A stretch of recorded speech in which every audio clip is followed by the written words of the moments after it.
새로운 트렌드를 계속해서 배워보는 시간 트렌드 팔로우. 대학 내일 20대 연구소의 정은우 센터장 함께합니다. 어서 오세요. 안녕하세요. 오늘도 재미난 주제입니다. 네. 요즘에 진짜 그 네컷으로 찍는 그 즉석 사진이라고 해야 됩니까? 네. 스티커 사진이라고 해야 되나? 정말 그 젊은 친구들, 학생들이 많이 찍더라고요. 네. 센터장님도 좋아하세요?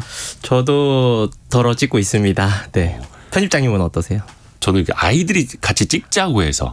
네. 근데 저는 그 참 돈이 아깝다고 생각을 하는데 아니 진짜 드는 생각이 네. 저 어릴 적에는 그래도 뭐 스마트폰이 없거나 디카가 없어서 찍었다 치지만 네. 지금은 스마트폰 화질도 엄청 좋아졌고 각종 기기들이 이렇게 좋아졌고 디스플레이가 이렇게 많아졌는데 왜 그걸 돈 주고 좁은 부스에 들어가서 4장짜리 사진을 찍어야 되느냐. 저 애들하고 이걸 토론도 했었거든요. 왜 이렇게 유행인 겁니까 요즘에? 아마 이 방송 들으시는 분들도 굉장히 많이 한 번쯤 찍어 보셨을 것 같은데요. 네. 정말 말 그대로 대포토부스의 시대라고 저희는 부르고 있거든요. 근데 이게 일종의 모임을 마무리하는 코스로 많이 자리를 잡았습니다. 그래서 모임을 마무리하는 코스. 그러다 보니까 이제 부스에서 사진만 찍고 끝나는 것이 아니라 오늘의 추억을 기록할 수 있는 장치라든지 뭐 스탬프 같은 것들이 구비되어 있는 포토부스나 또 프레임에 이제 절취선이 있어서 이제는 요걸 좀 나눠 가질 수 있는 그런 것들도 있고요.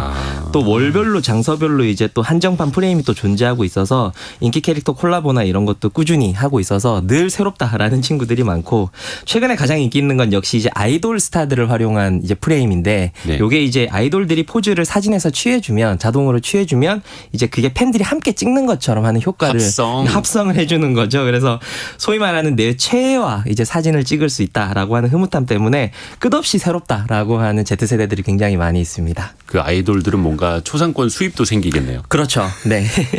근데 이게 보면은 우리 어른들한테는 복고잖아요. 근데 또 지금 젊은 세대들에게는 처음 보는 문화고. 맞습니다. 아마 편집장님이 이야기하신 앞서 이야기하신 그 스티커 사진 생각해 보시면 될 것 같은데요. 네. 아마 그때도 정말 내가 붙일 스티커가 필요해서 사진을 찍으신 건 아니었을 것 같아요. 아마 연인이라든지 친구들이랑 어떤 하나의 즐거운 경험 그 놀이 코스였기 때문에 많이 그렇죠. 찍으셨을 것 같은데 지금의 Z세대들에게도 사실 마찬가지라고 보시면 될 것 같습니다. 어떤 SNS 게시의 필수 요소라든지 그리고 유행하는 포즈대로 내가 사진을 한번 찍어서 올리고 싶고 그래서 포즈를 검색해 보면 다시 인스타그램 알고리즘이 또 포즈를 검색해주는 그 선순환에 빠지면서 계속 어떤 사진 촬영의 호기심과 욕망이 자극되는 거라고 보시면 좋을 것 같습니다. 근데 이런 스티커 사진 혹은 네컷 즉석 사진 이게 모르겠습니다. 예전에도 한 20년 전에도 광풍이 불었다가 또 싹 사라졌었거든요. 이 유행이 얼마나 갈지는 모르겠는데 그걸 떠나서 실물 사진이나 아날로그 사진에 대한 관심도 꾸준히 이어지고 있잖아요. 맞습니다. 알고 보시면 아날로그 사진 자체에 대한 관심도가 굉장히 높아지고 있는 것도 하나의 경향성인데요. 네. 인스타그램에 필름 사진이라고 검색을 하시면 해시태그만 한 210만 개 정도가 되고요. 또 요즘 Z세대가 방문하는 핫플레이스에는 그 즉석 사진기라고 하죠. 그런 폴라로이드 카메라가 구비되어 있어서 메뉴판에 버젓이 한 장에 4,000원 뭐 이런 식으로 쓰여져 있기도 하고 네.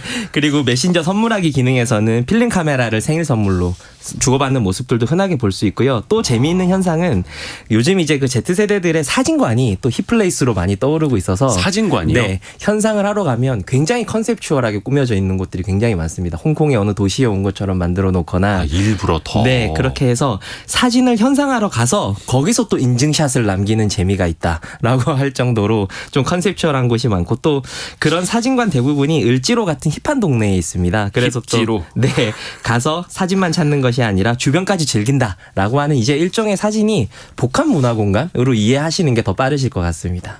이 사진이라는 매개 하나를 통해서도 과거와 소통하기도 하고 네. 또 그 과거를 젊은 세대들은 처음 보는 거니까 또 신기한 새로운 그렇죠. 문화가 또 되는 거고. 맞습니다. 돌고 돕니다. 네. 필름 카메라 버리지 말걸. 그러게. 필카드 고장난 줄 알고 다 버렸는데.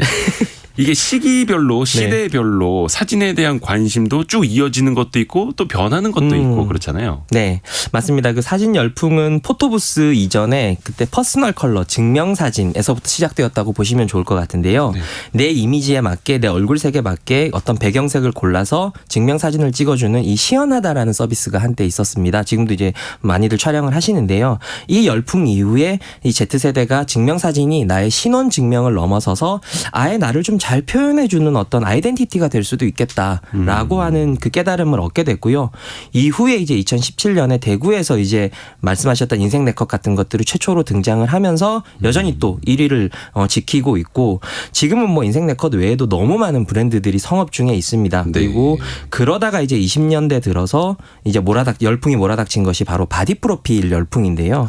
흥미로운 점이 이게 감염병 시기에 이 바디 프로필이 굉장히 유행을 했다라는 점입니다. 그래서 심신의 건강에 대한 관심이 코로나 시기에 높아진 것도 있지만 워낙 모든 것들이 불확실하다 보니까 Z세대들한테 물어보면 그래도 운동만큼은 내가 투자한 만큼 돌아오지 않냐라고 하는 것 때문에 이 바디 프로필에 또 많이 심취했던 Z세대들을 볼 수 있었습니다. 바디 프로필이라는 게 네. 헬스장 열심히 다녀서 몸 만든 다음에 네.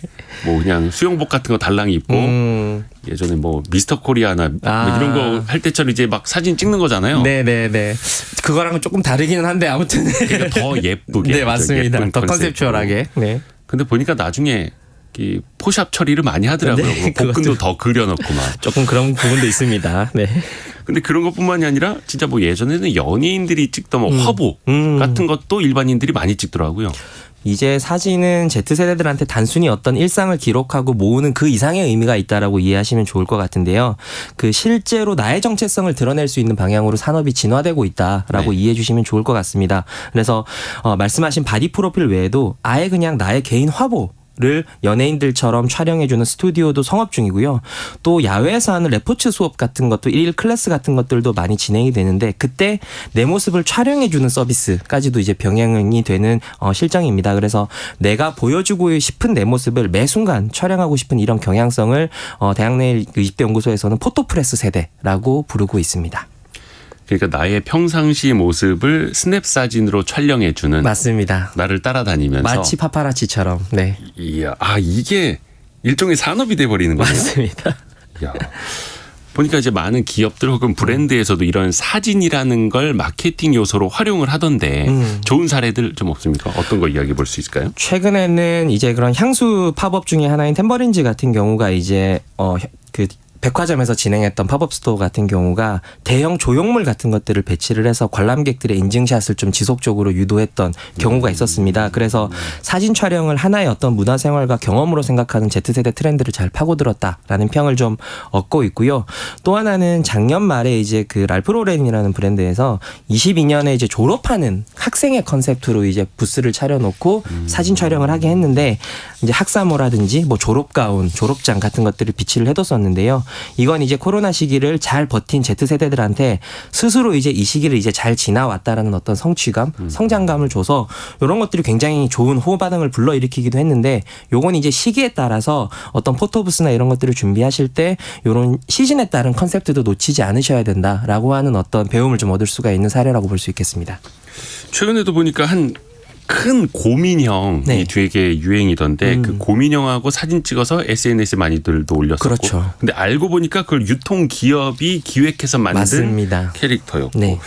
야, 기업들이 또 머리를 잘 쓰고 있습니다. 네. 근데 여기서 한 발 더 나가서 스마트폰에 저장돼 있는 사진을 프린트할 수 있는 뭐 프린팅 박스 이런 것도 지금 굉장히 많이 유행이라면서요. 맞습니다. 그 아마 관심 있으신 분들은 편의점에서 이미 보셨을지도 모르겠는데요. 이용자 대부분이 10대, 20대일 정도로 젊은 그 소비자들한테 프린팅 박스가 굉장히 인기입니다. 요게 예. 이제 팬덤 문화, 속칭 덕질 문화가 이 산업을 추동을 하고 있는데 네. 팬들이 좋아하는 캐릭터나 아이돌을 이제 일러스트로 그리고 이 작가가 이 캐릭터를 출력할 수 있는 코드를 SNS에 공유합니다. 그렇게 되면 이 공유가 24시간만 유효하거든요. 네. 그래서 요 공유가 사라지기 전에 인근 편의점으로 달려가서 출력을 하고 근처에 프린팅 박스가 없는 팬들은 SNS를 통해서 대리 프린팅도 좀 부탁을 하기도 하고 할 정도로 이 24시간 내에서만 출력한다라는 이 희소성 이런 것들 때문에 지금 이제 팬들 사이에서 굉장히 큰 인기를 얻고 있습니다. 놀이문화, 네. 재미가 산업이 되어가는 그 현장도 우리가 Z세대 흐름을 통해서도 우리가 알아볼 수가 있었습니다. 대학내일연구소 20대 연구소의 정은우 센터장과 함께했습니다. 고맙습니다. 고맙습니다. 저희가 2부에는 오늘 또 재미있게 조선시대로 떠나보는 시간입니다. 많은 분들이 이 코너 좋아하시던데 특히 이번에는 조선시대의 독과점 시장 누가 어떻게 해서 또 돈을 많이 벌었는지도 살펴보겠습니다. 그들의 말로까지도 이야기 들어볼게요. 잠시 뉴스 듣고 10시 5분에 다시 돌아오겠습니다.